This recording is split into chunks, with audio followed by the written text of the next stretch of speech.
Hey friends, I want to share a song with you. It's called Come Ye Disconsolate. I recognize that it's kind of full of words that we don't use very often these days, like disconsolate and languish, but these are words that are so beautifully descriptive of our pain and our struggles as we walk through this world, as we go through our daily lives in this fallen and broken world that we live in. The word disconsolate just simply means without consolation, without comfort, unhappy. This first verse says, "Come ye disconsolate, wherever ye languish. Come to the mercy seat, fervently kneel."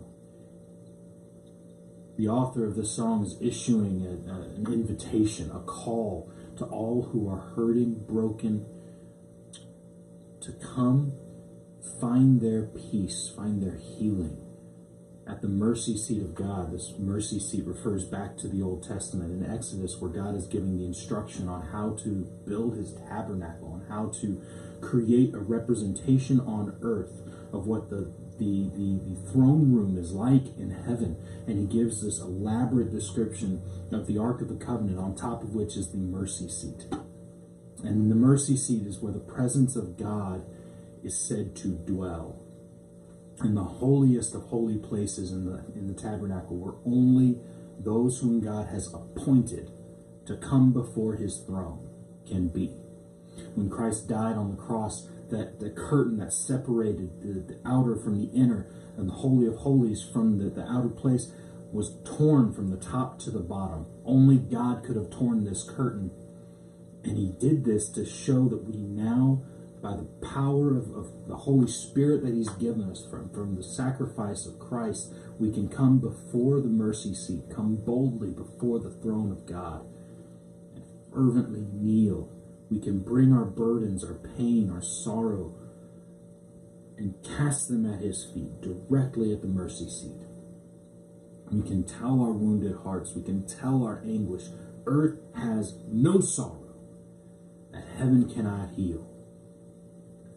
Verse 2 says, "Joy of the desolate, light of the straying, hope of the penitent, fadeless and pure, joy of the desolate." Desolate means to be thoroughly alone, abandoned. He is our joy when we are thoroughly alone, when we feel abandoned, when we have nothing and no one. He is our joy.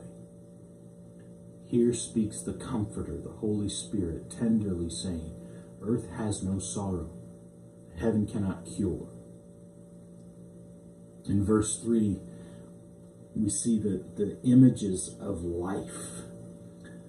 Christ, who is the bread of life, who gives the living water flowing from the throne of God, pure from above. And we see the invitation to come to the feast of love, the feast that he has prepared in heaven, that we can come to knowing that earth has no sorrow that heaven cannot remove. So we look forward to the day when we share this feast with him together on high, knowing that there is no sorrow, no pain, no tears, only joy, only hope, only peace. Come ye disconsolate.